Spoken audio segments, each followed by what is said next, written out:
Buenas noches. Continuamos hoy con otra nueva charla de esta serie Ensayos sobre el alma, en la que pretendemos dar algunas pistas sobre los trabajos que conviene realizar en el camino del desarrollo espiritual. Llegado a este punto, es casi obligado que tratemos de un asunto que llama mi atención, no solamente la mía, sino también de muchas otras personas que están en estas corrientes que intentan avanzar hacia la espiritualidad, por la proliferación que existe hoy en día de el crecimiento de corrientes espirituales de muy diferente calado, lo cual tiene que ver con el evidente crecimiento en el interés por desarrollo que las personas venimos teniendo en el despertar que se viene observando en los últimos tiempos. Un despertar que estaba predicho en la Kabbalah, en estas fechas, es decir, ya se sabía que en estos tiempos iba a haber un gran despertar del conocimiento, no solamente en cuestiones estrictamente, que podríamos decir, espirituales, sino también se previó un gran despertar del conocimiento más que progresivo en cuanto al desarrollo de la ciencia, de la técnica, de la tecnología y del conocimiento general del universo. En ese, digamos, crecimiento exponencial tiene lugar, como es natural, la seriedad y tiene lugar también la oportunidad. Y esto no es nuevo, esto ha sido históricamente así. Esto ya la Torá prohíbe al israelita consultar a divinos, echadores de cartas, personas que abren vísceras de animales para consultar el futuro, y casi con excepción de la astrología, casi todo tipo de adivinaciones que tienen que ver con el futuro de la persona. Aparentemente esto parece muy estricto, pero si lo analizamos con detenimiento comprendemos que tiene un fundamento muy importante. El presente, el pasado y el futuro se comprimen en el presente. Todo lo que tú has sido está contigo en el presente, no solo en esta vida, sino en anteriores. Y todo lo que vas a ser también está en el presente. De alguna forma diremos que somos un yo sucesivo y que el tiempo en realidad es una ficción. Es un modo, digamos, práctico para determinados usos, como por ejemplo, pues voy a plantear una carrera, etcétera, unas programaciones más o menos científicas, pero desde el punto de vista psicológico, desde el punto de vista de la espiritualidad y desde el punto de vista de la persona, el tiempo analizado como el discurso de su vida es una sucesión de yoes en cadena. Algo que construye la mente siempre a posteriori y que proyecta la mente a fortiori, es la mente. Es decir, cuando yo digo con el tiempo evolucionaré, tengo que saber que si no he evolucionado en el presente, en el futuro tampoco lo haré. Y cuando me refiero hacia el pasado, tengo que saber que si estoy permanentemente en esa posición, el presente se escapa y por supuesto el futuro. Entonces, desde ese punto de vista, la adivinación contenía una pequeña trampa en su interior. Porque es jugar con lo que va a suceder. Porque es lo que te va a pasar inexorablemente o si no lo evitas. Y en ese sentido ya es plantear la persona una posición de futuro que no deja de ser una alienación del presente y un condicionante del presente. Lo que yo pienso que va a pasar está pasando en el presente y cuando llega es que ya se ha creado. Ya dijimos en charlas anteriores que nosotros, de alguna manera, somos creadores de nuestra propia existencia, digamos, no en términos en todo absolutamente, pero contribuidores muy directos de lo que nos sucede. Por lo tanto, si nosotros, y dije también en su momento, que aplicando el principio de Thomas, todo lo que una sociedad considera que va a pasar, acaba sucediendo. Esto es sociología pura, sociología, incluso sociología política. El estado de conocimiento y de pensamiento de una sociedad acaba visualizándose en la realidad. ¿Por qué? Porque ha venido al presente. Y de ahí empieza a actuar. No que vendrá, ha venido. Por eso era por lo que la Torá, entre otras razones, que también voy a señalar, prohibía precisamente ese tipo de adivinaciones. Y cuando la Torá prohíbe algo es porque tiene un efecto real. La Torá no se entretiene en prohibir cosas banales. Por otro lado, la adivinación supone introducir en el presente un elemento inexorable o muy probable que cambia de suyo el rumbo de las cosas. Cambia el presente y por eso cambia el futuro. Pero que además tiene una incidencia muy directa en cuanto a un aspecto que le interesa mucho a la Torá, que es la fe en el Creador, la fe en la providencia. Estar intentando adivinaciones es pensar que lo que te depara el futuro es algo que Dios no es justo, que lo que te va a pasar puede ser muy desagradable, incluso desde el punto de vista de la ley del karma, aceptar un presente dificultoso es entrar en una vía de expiación, como ya explicamos en su momento. Pero además, y si nosotros decimos que tenemos un soplo de divinidad interior, ponerse en manos de un adivino es entregar tu presente también a un tercero. Igual diremos después a un sanador. Es desatender tus propias capacidades. Es renunciar a la creación ex novo de tu vida. Es permitirte condicionarte.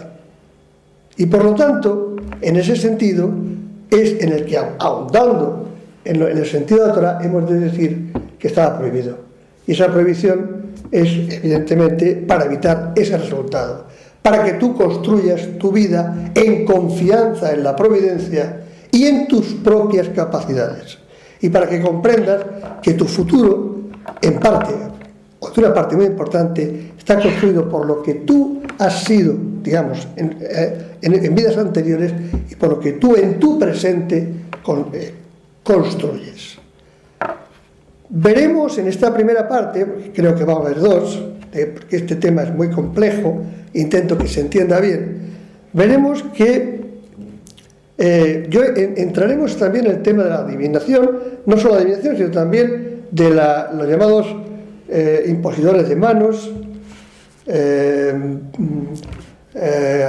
este tipo de magias y de cosas sanadores a través de imposiciones, etcétera, etcétera.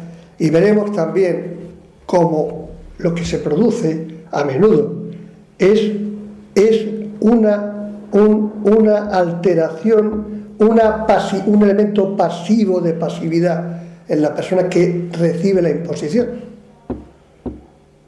Hay excepciones en todas las personas y hay excepciones en quien da y en quien recibe, pero muy a menudo va a suponer igualmente un elemento de pasividad importante en quien recibe esa imposición de manos, que le va a hacer tener una relación muchas veces incluso de vasallaje, y ya todos recordamos muchos santones y muchos grandes supuestos líderes que al final han resultado ser grandes estafadores, y que a lo mejor al principio no lo eran, a lo mejor al principio iban de buena fe. Lo que sucede, como veremos más tarde, es que cuando el propio sanador empieza a aceptar dinero, entra en una dinámica en la que penetran del bajo astral elementos desencarnados que van a incidir y van a influirle muy negativamente también al sanador.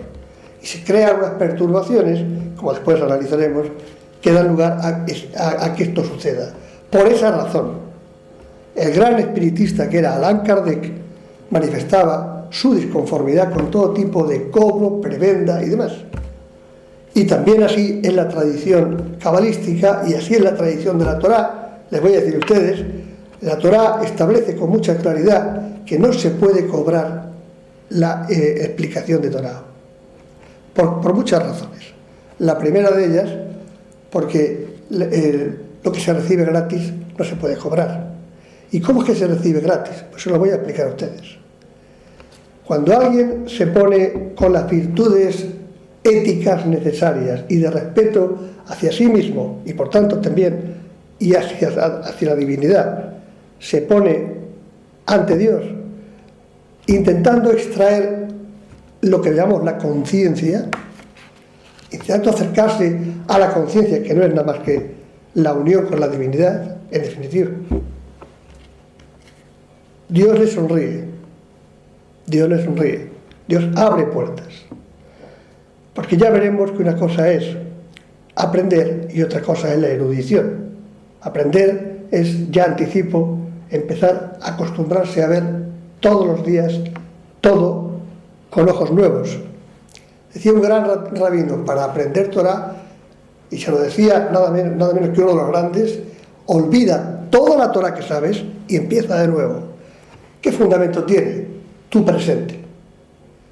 La Torah que tú aprendiste la aprendió otro yo sucesivo, está en ti, pero para que tú hagas elementos mayores de aprendizaje y de elevación de conciencia, tienes que destruir, morir a lo que ya has aprendido para avanzar en una dirección nueva y virgen. A menudo, cuando nosotros nos ponemos a analizar a cualquier conversador, a cualquier libro, nos encontramos con que lo reconducimos a lo que ya sabemos. Y cuando asistimos a una conferencia, muy pocas veces nosotros tenemos la mente suficientemente abierta como para realmente escuchar lo que se nos está diciendo. Automáticamente, en ese almacén que se llama memoria, que es en definitiva de lo que está compuesto el yo, de memoria, vamos reconduciendo lo que estamos oyendo. Y eso no es aprender, eso es acumular datos. Y acumular datos se llama ser erudito. Una cosa es un erudito y otra cosa es un sabio. Una cosa es un aprendiz y otra cosa es un señor que saca buenas notas. No tiene nada que ver. Bien, continuemos. Esto era el mejor de los casos, ¿no? Ahora, ¿por qué afirmo, y en esto no hago otra cosa que repetirme, que es incompatible aprender con el cobro de dinero? Estamos estableciendo las bases para luego establecer no una crítica, sino un análisis de lo que vemos, que es todo bueno, pero hay cosas que matizar. A mí no me gusta tampoco hacer afirmaciones absolutamente categóricas, porque como ya he dicho, todo es parte de una realidad y todo tiene excepciones, y a veces las excepciones, como ya dice la norma, confirman la regla. Pero, ¿qué sucede cuando yo estoy cobrando por enseñar espiritualidad, Torah, conocimiento espiritista, lo que queramos, digamos, en un sentido serio? Estoy introduciendo un elemento, el elemento mercantil. Es absolutamente imposible que en el momento en el que yo empiezo a recibir alumnos, y aunque sea, bueno, la voluntad, pero claro, a mí se me tiene un respeto, la voluntad no son, la gente dice, no voy a dar 5 euros, no le voy a dar, esto parece una limosna, ¿no? Al final uno acaba entregando una cantidad razonablemente en proporción para no molestar al conferenciante, y así empiezan las cosas, y al final nos encontramos con conferenciantes con mayores o menores preparaciones que piden cantidades que ya quisieran algunos psiquiatras cobrar en consultas muy reputadas, no aquí en Nueva York. Entonces se introduce lo que se llama el dios Mamón, se introduce el aspecto mercantil.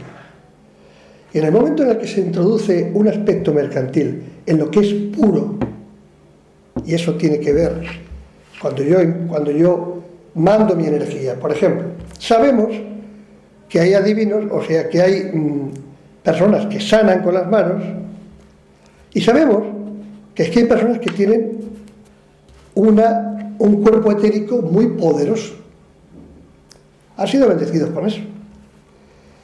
Y hay personas que tienen un cuerpo etérico mucho menos poderoso. Recordarán que el cuerpo etérico no es el cuerpo astral, sino es el cuerpo que rodea a la persona, en donde está su energía, digamos, cifrándose, que está entre células y rodeando a la persona. Cuerpo etérico. Si la energía que el sanador entrega al más debilitado en cuerpo etérico, ¿de dónde le viene? La consiguió él con su esfuerzo. Viene de la fuente. Por otro lado, sabemos que en esas situaciones se produce que una persona corta de energía etérica llega a la consulta o al despacho de un sanador y recibe una inyección de éter, de energía etérica, y se siente bien. Claro, el otro tiene un sobrante. Pero también sabemos que si la persona, es decir, el que ha sido sanado, entre comillas, no hace su propio trabajo personal, volverá a quedar, porque esa energía es prestada, volverá a quedar en situación desmerecida. Y otra vez tendrá que volver a la consulta del sanador, ahora ya un poquito más viciado, porque ha comprendido que efectivamente esto funciona. Y así, una vez y otra, acaba cayendo en una dependencia fuerte. Vuelvo a repetir, no quiero generalizar, pero esto es muy corriente. ¿Qué es lo interesante? Lo interesante es comprender que a lo mejor esa pérdida de energía etérica tiene que ver con un conflicto espiritual de primera magnitud, o tiene que ver con hábitos alimenticios equivocados, o tiene que ver con una relación emocional que lo agota.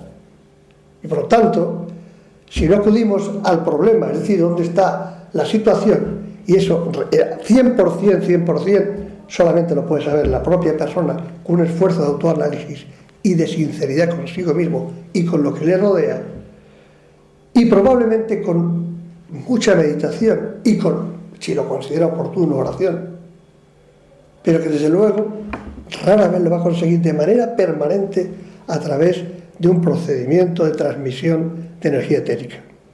Y por lo tanto, ¿qué es lo que sucede? Vuelvo a repetir, se produce un círculo vicioso de dependencia. Pero ya hemos dicho en otras charlas que la dependencia es contraria al desarrollo espiritual, es un apego. Por lo tanto, mi posición es que ese tipo de cosas no conviene hacerlas. Pero ¿qué sucede cuando la persona llega como sucedía en algunos antiguamente, y transitoriamente por una vez recibe la ayuda etérica de otro sin ninguna contraprestación?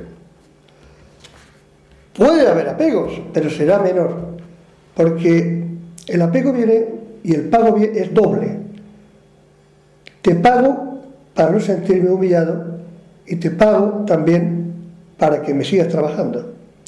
Y se produce una serie de relaciones mercantiles que nadie confiesa abiertamente, pero que existen, y eso vicia la espiritualidad. A veces uno tiene que venir corto de energía, como alguien viene corto de salud. Hay expiaciones, hay cosas que uno tiene que pasar por ellas, y es bueno enfrentarse a ellas. Puede recibir ayuda puntual de un amigo. Hay veces, no sé, a efectos de grandes profetas, que simplemente su presencia, por el exceso de energía etérica que tenían, por el contacto espiritual que proporcionaba su mera visión, sus meros ojos, elevaban a la gente, pero era de manera transitoria o con curaciones reales, como se hacía algunos profetas conocidísimos, simplemente, pero de maneras puntuales. Nadie narra en el Nuevo Testamento que Jesús se llegara en un sitio exclusivamente a curar. Curaba y siempre decía: vete y no peques más. ¿Qué es lo que estaba diciendo? Tu pecado produce enfermedad. Su frase, si ustedes la recuerdan, siempre era la misma. Llegaba ante una persona que venía a plantearle un problema y siempre decía lo mismo. Le imponía manos o no se las imponía o simplemente lo miraba y al leproso y siempre le decía: vete y no peques más. Y también le dijo a algún que otro: y vete al templo y agradécelo a Dios, no a mí. También existe eso. Este comportamiento tampoco describen en los textos que él aceptara sobre eso óvulo de alguna clase.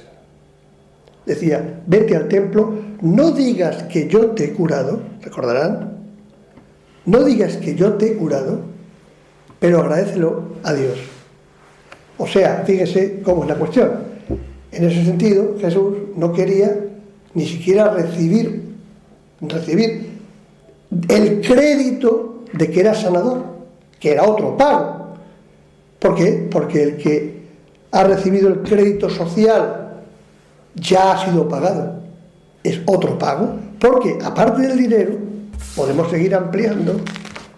Hay personas que aparentemente no cobran, pero sí van pidiendo poder espiritual sobre los demás, que es otra pasión, porque es ascendencia, porque es sentido de poder. Van administrando a quién se apoya o no para dar esta conferencia o aquella, o para abrirle espacio en público o privado. Van bendiciendo quién es el que es merecedor o no de salir en los medios, de quién es cuál es, no necesariamente el más humilde o el más sabio, sino aquel que tiene la fortuna de acercarse a la persona de influencia que tiene capacidad de dominar los medios. Eso también es poder. Y eso también es pago. Bien. Entonces, ¿qué pasa?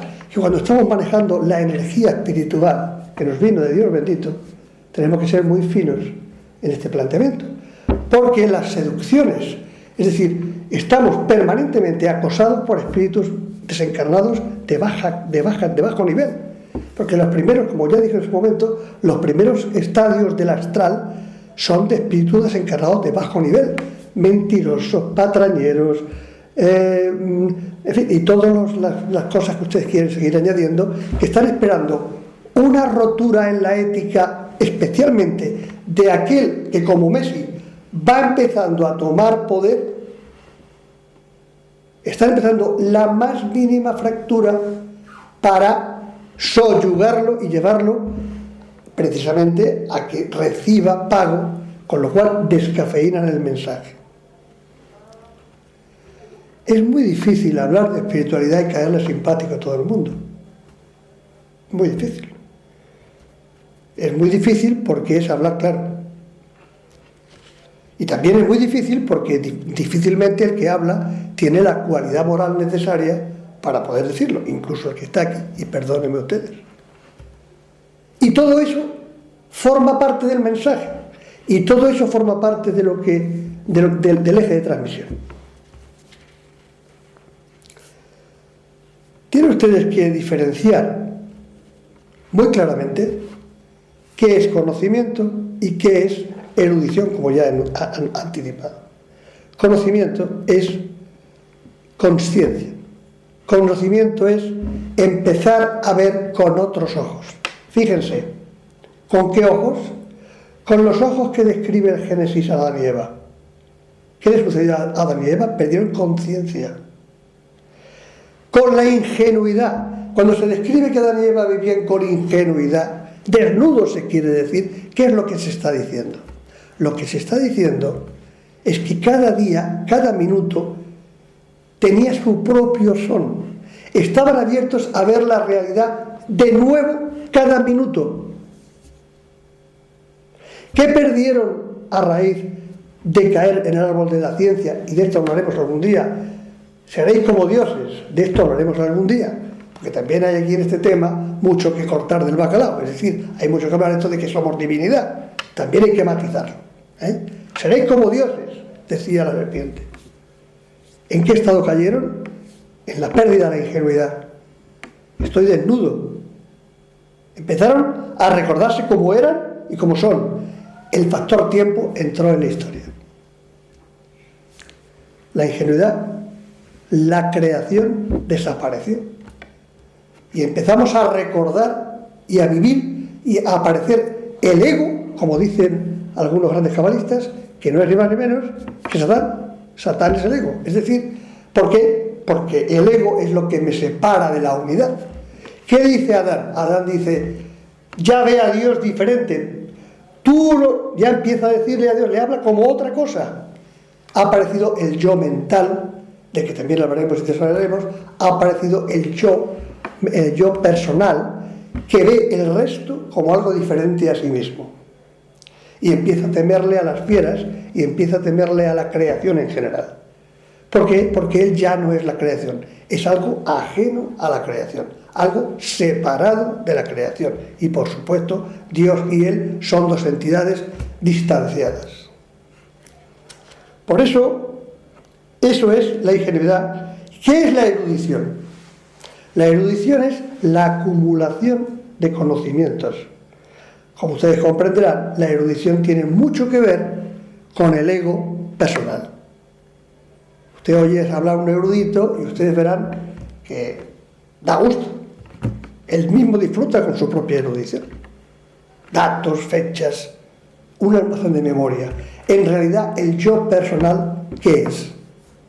El yo personal, egoico, el yo histórico, ese que muere, es un conjunto de datos. No es otra cosa. ¿Qué es el Alzheimer? Es la pérdida de memoria. ¿Y qué sucede cuando yo olvido los datos de mis registros? ¿Dónde está mi persona? ¿Quién soy yo? Desaparezco. ¿Qué sucede si yo olvido que mi esposa es mi esposa? Olvido que fui abogado o fui trabajador o tengo un hijo. Entonces, ¿qué es el yo personal? Un conjunto de datos. Un almacén de datos. ¿Qué sucede cuando nosotros analizamos la realidad con el yo egoico separado personal? Estamos reprocesando en torno a los datos previos, a las experiencias previas y aún así también a los esquemas de funcionamiento y razonamiento previos. Y eso el que produce la pérdida de ingenuidad que tenía Adán y Eva, la pérdida de novedad. Yo no soy un yo que se renueva a diario, estoy acostumbrado a reprocesar. Ahora bien, ¿qué sucede con el óvulo, con lo que se paga en la enseñanza o en la adivinación o en la salvación? Primero, uno cobra, otro recibe. Llámele usted aportación voluntaria, cualquier eufemismo me vale. Cualquier eufemismo me vale. ¿Aportación voluntaria? Sí. Pero aportación voluntaria, hay uno que la da y otro que la recibe. Eso crea una conciencia de separación. El que recibe y el que da, ya hay dos entes separados. A partir de la separación ya estamos dificultando, añadiéndole piedras al camino. El que recibe acumula y entra en una vía espiritual vulnerable a espíritus desencarnados negativos. Y el sanado se hace dependiente del sanador. Así que se introduce un modelo de dependencia que es absolutamente contrario a lo que pretendemos, es decir, al desarrollo de la persona. Y se produce una auténtica voladura del estado de conciencia, que es un estado único. Y además le decimos a la persona, vas a estar a partir de ahora, lo estás introduciendo en el futuro. Estás creándole una mentalidad temporal. Vas a ir a mejor, naturalmente si vienes aquí. ¿Qué sucede con el yo? Con ese yo dependiente. Sucede que es cada día más dependiente. Y con esta apreciación les dejo, les ruego que mediten sobre estas cosas y hará una segunda parte, hay una segunda parte que vamos a tratar de ella, para, quizá un poquito más breve que esta, para acotar aún más la problemática que tiene esa voladura de conciencia que produce el óvulo. que produce la dependencia. Muchas gracias y buenas noches.